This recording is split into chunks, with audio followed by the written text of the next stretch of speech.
ఇక్కడ కాంగ్రెస్ పార్టీ గురించి చెప్పుకోవాలంటే మీరు ఒకసారి ఆ మేనిఫెస్టో, ఇది కాంగ్రెస్ పార్టీ సొంతంగా తయారు చేసుకున్న మేనిఫెస్టో కాదు. ప్రజా సంఘాలు, మేధావులు, ఉద్యమకారులు, రచయితలు, కవులు అందరూ కలిసి ఏమని పెట్టుకున్నారు? భారత జాతీయ కాంగ్రెస్, తెలంగాణ రాష్ట్ర కాంగ్రెస్ కమిటీ, అసెంబ్లీ ఎన్నికలు 2023, అభయ హస్తం మేనిఫెస్టో, ఇందిరమ్మ రాజ్యం ఇంటింటా సౌభాగ్యం, తెలంగాణ రాష్ట్ర కాంగ్రెస్ కమిటీ. వీళ్ళు ఏమని హామీ ఇచ్చారు?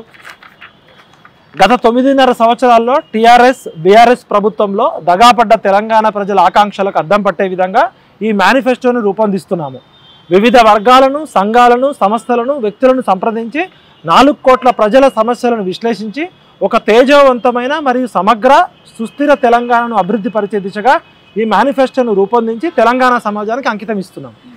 కాంగ్రెస్ పార్టీ అధికారంలోకి రాగానే ఈ మేనిఫెస్టోలోని ప్రతి హామీని తప్పకుండా అమలు చేసి తెలంగాణ ప్రజల భవిష్యత్తును బంగారు బాటలో నడిపిస్తామని యావత్ తెలంగాణ సమాజానికి హామీ ఇస్తున్నాము.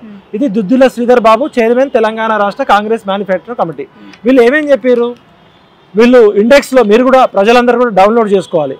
హైదరాబాద్ యూత్ డిక్లరేషన్ అని చెప్పారు. ఈ హైదరాబాద్ యూత్ డిక్లరేషన్ ఏంటంటే పేజ్ నెంబర్ 9లో మీరు చూడండి. Youth declaration for Telangana Sonia Gandhi గారు సరూర్ నగర్ స్టేడియంలో 8వ తారీఖు 5వ నెల 2023లో చెప్పారు. ఆమె హైదరాబాద్ యూత్ డిక్లరేషన్ ఎప్పుడు చెప్పారు అనేది చూస్తే ప్రజలు కూడా మీరు గమనించాలి. మనము నిరాధారమైన ఆరోపణలు చేయొద్దు.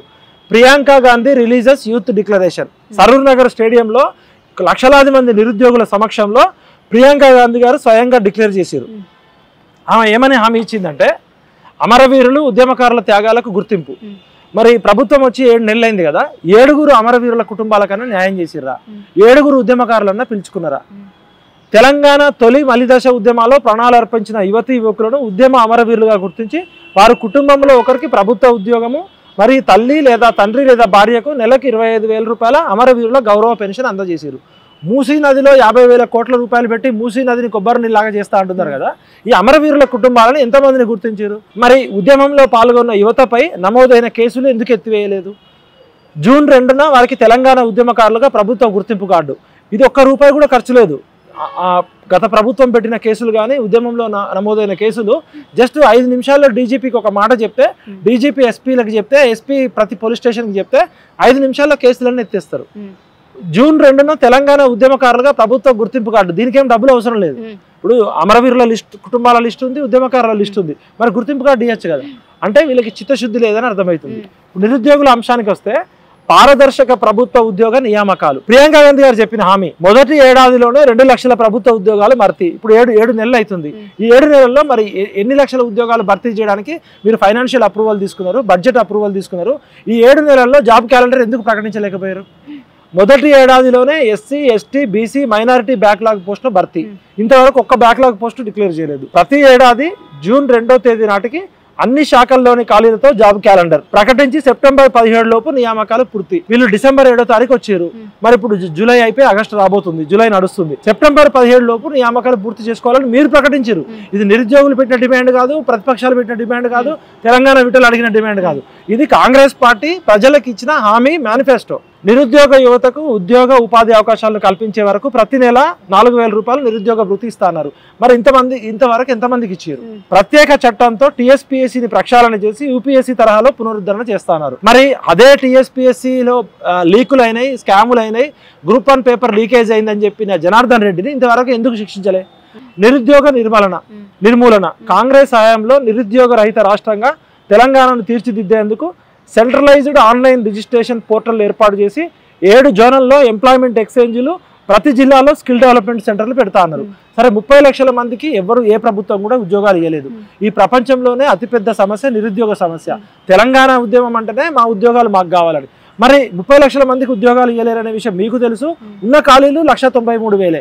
మరి ఇవాళ నువ్వు మీ కొడంగల్లో 4,500 కోట్లు పెట్టి అభివృద్ధి పనులు చేసుకున్నావు. ప్రత్యేక స్కిల్ డెవలప్మెంట్ సెంటర్ పెట్టుకున్నావు. గతంలో కేసీఆర్ గజ్వేల్కి చేసిండు, కేటీఆర్ సిరిసిల్లకి చేసిండు, హరీష్ రావు సిద్దిపేటకి చేసిండు. వీళ్ళు సిరిసిల్లకే మంత్రులు, గజ్వేల్కే ముఖ్యమంత్రి అని చెప్పినావు. మరి నువ్వు కొడంగల్కి ముఖ్యమంత్రివా, రాష్ట్రం మొత్తానికి ముఖ్యమంత్రివా? ఇలా ప్రతి నియోజకవర్గంలో ఎందుకు స్కిల్ డెవలప్మెంట్ సెంటర్ రాలే? అంటే ఇక్కడ సెలెక్టివ్ గవర్నెన్స్ అనేది రాజ్యాంగానికి విరుద్ధము. రాజ్యాంగం మీద ప్రమాణం చేసి 4 కోట్ల మందికి నువ్వు ప్రతినిధిగా ఉండాలి తప్ప ఒక నియోజకవర్గానికి 5,000 కోట్లు ఇస్తే మరి 119 నియోజకవర్గాలకి ఇవ్వాలి కదా. మరి మిగతా ఎమ్మెల్యేలు బేవకూఫ్లా, వాళ్ళు నిద్రపోతున్నారా? వాళ్ళు కూడా అడగాలి కదా.